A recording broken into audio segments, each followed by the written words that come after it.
Hey guys, welcome to Rookie Mistake on a Monday. One of my followers has asked me to do my top 5 horses heading into the spring, so I'm going to do that now. I'll get to that in a second. I am back in Brisbane, went down to Sydney for 3 days, saw some of the worst weather I've ever seen. They've told me it's not normally like that down there, but it was stormy, it was average, on a bit of a family trip. After losing on the punt on Saturday, we went and watched Manly play, and Manly got absolutely belted. So happy to put that behind me. What I will say to the rookie mistakers out there is, don't worry guys, we've got a cachet of horses. We're just waiting to get onto dry tracks, and we'll get good prices on them because they've put in average runs. Once they get to the dry tracks, we will have some big fill-ups. So can't wait for that. Winter's been a nightmare, just due to, with the exception of Super Duck and some other horses that we've tipped, it's just been wet track after wet track, bias after bias. Cannot wait for things to dry out, and we'll get our fill-ups. We'll get some absolute big wins incoming once these dry tracks return. So cannot wait for the spring. Good horses are starting to return. Now let's get into, before I get into it, if you do want to sign up, rookiemistakepod@gmail.com. Still get in for $120 a month. That price is going to go up right before the spring. So if you're keen, get involved. Now's the time to sign up because the dry tracks are coming, the good horses are coming back, and finally we'll get some consistency. Now let's get into my top 5. It's not someone else's, this is my opinion, and these are the horses I think will start over the spring. So let's start with number 5. Bit of a funny one this, just a horse I've identified. We tipped it a couple of times throughout the autumn, and a horse that I think has big upside and can't wait to see it as a 3-year-old, and that is Vinrock. So I noticed it's entered for a few races throughout its 3-year-old campaign. I think it'll fill out. It was sort of a little bit light on as a 2-year-old, so I think it'll fill out. It can also run on the pace, which is really beneficial throughout your 3-year-old campaign in races like, the Guineas, the Derby, those sorts of ones. But I'm not sure where it's going to go. It's entered for a lot of Group 1s, as a lot of the top horses are over the spring, but I think that's going to be a bit of a sneaky star throughout the spring. Vinrock at number 5. Let's get to number 4, Kaying Rising. Now, it may only have the one start in the Everest, but I think you will be seeing a champion there, and I think it's the best sprinter in the world, and it will towel them up. Yes, it's got to settle in. Yes, it's got to adapt to the Australian style of racing, but it did all its pre-training here as a young horse, and then was shipped up to Hong Kong, and apparently it was just setting the stopwatch alight when it was doing its training early on. So it's basically an Australian horse, and I think it'll be bolting in the Everest. It's $1.80, so it's no spoil, but it'll certainly be one of the stars of the spring. Number 3, Autumn Glow. Can't wait for these 4-year-olds. The horses have just turned 4, so the old 3-year-old fillies to come back. I think Autumn Glow will be a star of the spring, and I think she's probably looking, I would guess she's going to aim at races like the Epsom, the Golden Eagle. I noticed she's nominated for other races, Cox Plates and races like that. I think she'll probably stay around the mile myself. That's just a gut feel on how the horse lets down and the style of horse that it is. So I think the Golden Eagle may well be its race, but again, it may well go through the spring, just chalking up Group 1 after Group 1. Number 2 is the old favourite, Via Sistina. Tipped it at around $8 to win the Cox Plate last year, bolted in by 6 lengths, and I think it may well do the same this year. I think it'll be very hard to beat in anything it runs in. It's also a bit of it can put in a good run first up, and you can get a price on it. So we love Via Sistina, and it may well be the biggest star of the spring, but I've got it in at number 2. And my number 1 horse for the spring will come as no surprise, Aliana. Can't wait to see her again. She's entered for 11 Group 1s.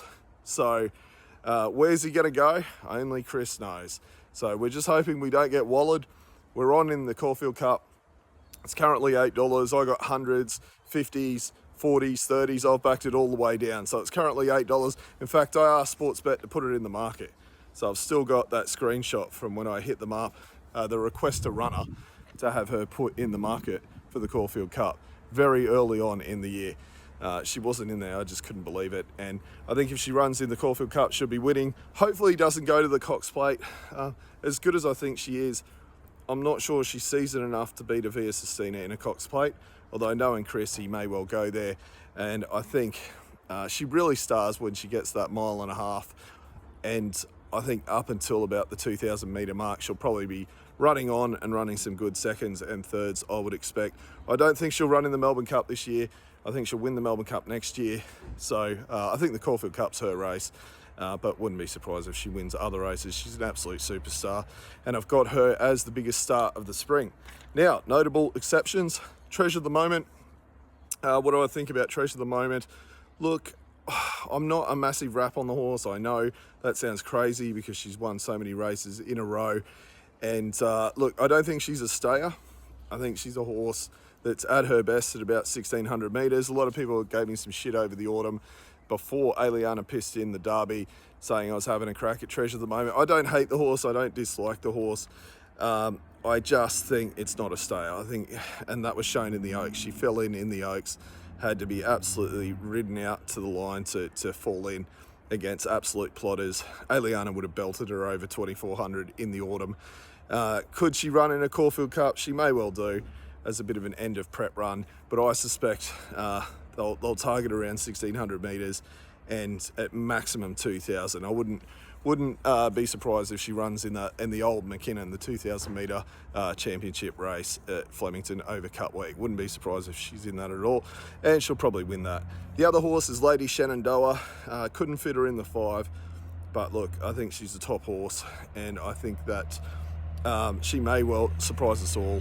Will surprise me in the spring and have an absolute huge spring. You don't really know how those 3-year-old fillies are going to turn out as 4-year-olds, but yeah, I couldn't fit her in the 5, but wouldn't be surprised if she has a huge spring. And the final one is Antino. Now, Antino early on, I expect he'll have a fair bit of residual fitness from the winter. I don't think he can win a Cox Plate. I don't think he can win a Caulfield Cup or any sort of race like that. I think he can definitely win that next tier down Group 1s.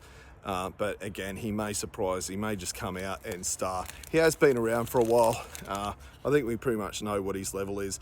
Yes, he won a Group 1 or a couple of Group 1s up here over the winter, but I just think he's that level below your absolute elite with Via Sistina and Aliana and those sorts of horses. But again, I may be wrong. So those are my top 5 for the spring. Have a look at those early markets, futures betting, that sort of stuff. Aliana's probably bottom price at $8. Considering if Chris came out and said it's definitely running in the Caulfield Cup, I'd price it around $4 in the Caulfield Cup, but $8 is probably rock bottom, considering we don't know if he's definitely going to go there. Seems the obvious race for her, but yeah, you never know with Chris. He diddled us in the autumn when he went away from the Oaks and went into the Derby. And who knows what he'll do. I am on her at 50s in the Cox Plate as well, but much smaller bet because I think the Caulfield Cup will be the one that she'll target. She's about $15 in the Melbourne Cup. Don't think she'll go there this year. He won't.